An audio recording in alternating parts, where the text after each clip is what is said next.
Release your grip or face the consequences. I will not yield to your threats. Maya Hartwell, 27, stood in the marble foyer of the Hartwell estate, her wedding ring still unfamiliar on her finger. 3 weeks married. The crystal chandelier above threw fractured light across the floor. Vivian Hartwell descended the grand staircase like a judge approaching the bench. "Remove that necklace," Vivian said. Not asked. Commanded. Maya's hand moved to the delicate gold chain at her throat. A gift from Ethan, her husband. Vivian's youngest son. It belonged to Ethan's grandmother, Vivian continued, her heels clicking on marble. Family heirlooms are not for temporary additions. Maya's fingers stilled. She didn't remove it. She didn't speak. Vivian's eyes narrowed. "Did you hear me?" "I did." The older woman's jaw tightened. In the east wing a door closed. Footsteps retreated. The house staff knew when to disappear.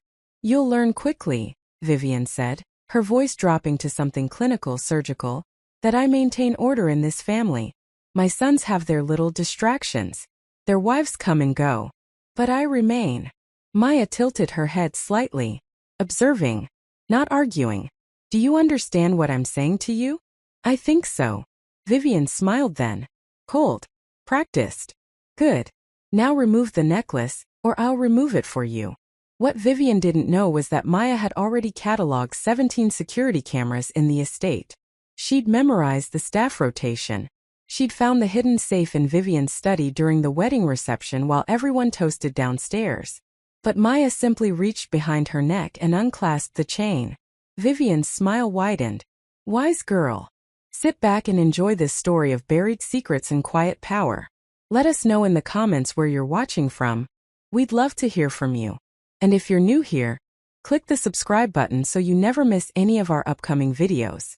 The Hartwell estate housed 4 people and 23 staff members. 3 sons. 3 daughters-in-law. 1 mother who ruled them all. Vivian Hartwell had built her empire the old way. Through marriage first, then widowhood, then consolidation. When Thomas Hartwell died 15 years ago, he left behind a pharmaceutical fortune and 3 sons too young to claim it. Vivian became trustee, executor, and eventually the only signature that mattered. Her eldest son, Marcus, 40, married Catherine, a Princeton graduate, corporate lawyer. Vivian slapped her across the face at a charity gala once for contradicting her about seating arrangements. Catherine filed for divorce 3 months later. Marcus signed the papers without question. The middle son, Julian, 35, married Priya, a doctor, chief of surgery at Mount Sinai. Vivian locked her out of the house one winter evening after Priya questioned a business decision at dinner. Priya stood in the cold for 4 hours before Julian was permitted to let her back in. She left before spring. Then there was Ethan, 31, the quiet one, the one who painted in his studio and avoided board meetings, the one Vivian had written off as soft. And now Maya. The staff whispered about her. Too quiet, too watchful. She didn't flinch when Vivian raised her voice. Didn't cry when Vivian critiqued her appearance, her background, her education from a state school instead of an Ivy. "She won't last," the housekeeper told the cook. "They never do," the cook agreed. But something was different about this one. The first incident happened on a Tuesday. Vivian entered the breakfast room where Maya sat alone, reading a book. Not on her phone. An actual book. Annotated. "Where is Ethan?" "His studio." "And you're here. Alone." "I enjoy reading." Vivian poured herself coffee from the silver pot. Catherine used to read too. Thought it made her intelligent. It didn't make her family. Maya turned a page. What happened to Catherine? The question landed like a blade. Vivian's hand paused on the sugar bowl. She left. Did she? Vivian set down the spoon with deliberate care. Are you implying something? Maya looked up then. Her eyes were dark, steady, unrevealing. I'm asking a question. Catherine couldn't handle the expectations of this family. She chose to leave. As did Priya. Interesting. What is? That both women filed protective orders before they divorced. The room went silent. Even the morning birds outside seemed to stop. Vivian's face remained perfectly composed. Public record means nothing. Bitter women file false claims all the time. The medical records aren't public. Vivian's coffee cup clinked against the saucer. What are you talking about? Maya closed her book. Catherine's ER visit. Priya's psychiatric evaluation. Not public, but accessible to someone who knows where to look. You've been snooping. I've been reading. Those records are sealed. Most things are. Until they're not. Vivian leaned forward, her voice dropping to a whisper sharp enough to cut. You think you're clever. You think you've found something. But let me be very clear, Maya. Women like you come into this family thinking you've married the man. You haven't. You've married the name. And the name belongs to me. Maya stood. She was smaller than Vivian, younger, quieter. But she didn't move like someone afraid. I'll remember that, Maya said. She left Vivian alone in the breakfast room, the untouched coffee growing cold. If you're enjoying this story, drop a like and let us know in the comments. Do you think Maya knows more than she's letting on? The gala was in 3 days. The annual Hartwell Foundation dinner. 500 guests. Senators. CEOs. Old money and new. The family would be on display.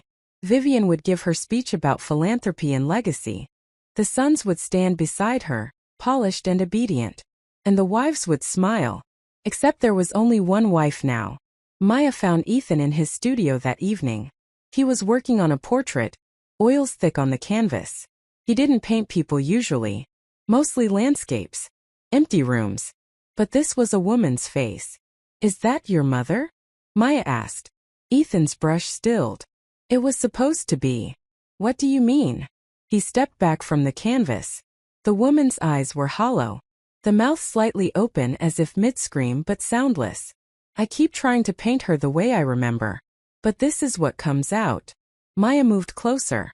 When did you start remembering differently? Ethan set down his brush.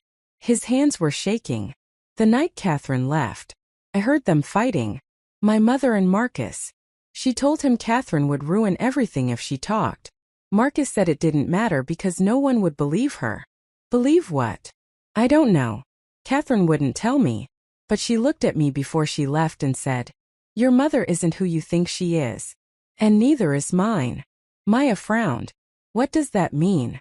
I tried to find out. But Catherine's mother died 6 months after the divorce. Car accident. Single vehicle. No witnesses. The studio went quiet except for the soft hum of the ventilation system. Maya touched Ethan's shoulder. What do you want to do about it? I don't know. Do you want to know the truth? He looked at her then. Really looked at her. Do you already know it? Some of it. How? Maya pulled a folded paper from her pocket. Your mother hired a private investigator to run a background check on me before the wedding. She wanted leverage. Skeletons. Something to control me with. She does that with everyone. I know. But the investigator kept copies of everything he found, including things your mother told him to bury. Ethan took the paper. It was a photocopy of an email. The sender, Vivian Hartwell. The recipient, a law firm in Connecticut. The subject line, regarding the Sutton matter. He read it twice. Then a third time. This can't be real. It's real. She paid them to. He couldn't finish the sentence. Maya finished it for him. To ensure Catherine's mother's accident investigation was closed quickly. Yes. Ethan sat down on the paint-stained stool. What are you? I'm your wife. No. I mean, who are you? Maya crouched beside him. My name is Maya Sutton Hartwell. Catherine was my sister. The room spun. Ethan's vision blurred. Your sister? Yes. You married me to get into this house. To find proof. To finish what Catherine started. Ethan stood, stumbled back. You used me. I married you. It's the same thing. No, Maya said, her voice gentle but firm. It's not. I could have seduced Marcus. Or Julian. They would have been easier. Weaker. But I chose you because you're the only one who paints what he feels instead of what he's told to see. That doesn't make this okay. I know. You lied to me. I did. And now you want me to help you destroy my mother. Maya stood. I want you to help me expose the truth. What you do with it after that is your choice. Ethan looked at the portrait. The screaming, silent woman. What happens at the gala? That depends on what you decide in the next 3 days. She left him there, alone with his canvas and his crisis of loyalty. But what Ethan didn't know yet was that Maya had already set everything in motion. The gala wasn't a deadline. It was an execution date. The night of the gala arrived cold and clear. The Hartwell Foundation had rented the Metropolitan Club. Chandeliers dripped crystal light. A string quartet played Vivaldi. Waiters circulated with champagne, and lies about sustainable investments. Vivian wore red. Vivian always wore red. Marcus and Julian flanked her like sentries. Their dates, new girlfriends not wives, smiled nervously. Ethan arrived with Maya. She wore black. Simple. Elegant. Her hair pulled back. The controversial necklace back around her throat. Vivian's eyes found it immediately. Bold choice, Vivian said as they approached. It was a gift, Maya replied. From my mother, Ethan added. Vivian's smile didn't waver, but her eyes hardened. How sentimental. The evening proceeded as planned. Cocktails. Dinner. Vivian's speech about legacy and responsibility, and the importance of family unity. The audience applauded. Cameras flashed. Then came the video presentation. Every year, the foundation showed a highlight reel. Projects funded. Lives changed.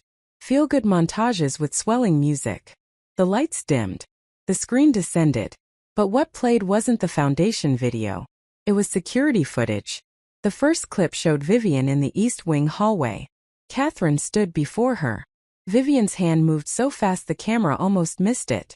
The slap echoed through the speakers. Catherine's head snapped to the side. Gasps rippled through the audience. The second clip showed Priya locked outside in the snow. Timestamps in the corner. For hours. 36 degrees. Priya eventually collapsed against the door. The third clip showed Vivian in her study with a man in a dark suit.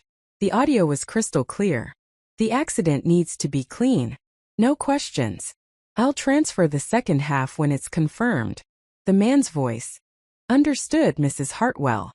The screen went black. The lights came back up. 500 people sat in stunned silence.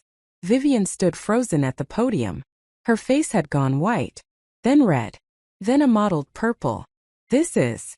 She started. Evidence, Maya said from her seat. Her voice carried in the silence. Of assault, false imprisonment, and conspiracy to commit murder. Vivian's eyes found Maya. You. Maya stood. Me. You did this. I documented it. You little. Vivian moved down from the podium, crossing the floor with terrifying speed. Guests scrambled out of her way. She raised her hand as she reached Maya, the same hand that had struck Catherine, Priya, countless staff members over the years. But Maya caught her wrist mid-swing. The room held its breath. No, Maya said quietly. Not anymore. Vivian tried to pull free, but Maya's grip held. Do you know who I am? Vivian hissed. I know exactly who you are. You're the woman who had my mother killed because Catherine threatened to expose you. You're the woman who's terrorized 3 daughters-in-law and a house full of people too afraid to speak. You're the woman who built an empire on fear and silence. Vivian's face twisted. You have no proof. I have 17 cameras worth. 3 depositions from former staff. Financial records of payments to your investigator. And Catherine's original deposition, dated 2 weeks before my mother died, notarized and sealed with her attorney. That's impossible. Catherine's files were destroyed. Maya smiled then. Small. Sad. Victorious. You destroyed copies. Catherine kept the originals with her mother. My mother. Who gave them to me before she died. Vivian looked around wildly. Security had appeared at the exits. Not the Foundation's security. Police. Detectives. They'd been waiting.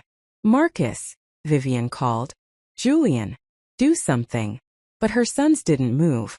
Marcus looked away. Julian stared at his hands. Ethan stepped beside Maya. He didn't take her hand, but he stood close enough that everyone knew whose side he'd chosen. It's over, Mother, Ethan said. A detective approached. Vivian Hartwell, you're under arrest for conspiracy, assault, and accessory to manslaughter. The room erupted. Cameras flashed. Guests shouted questions. Vivian screamed, thrashed, demanded lawyers.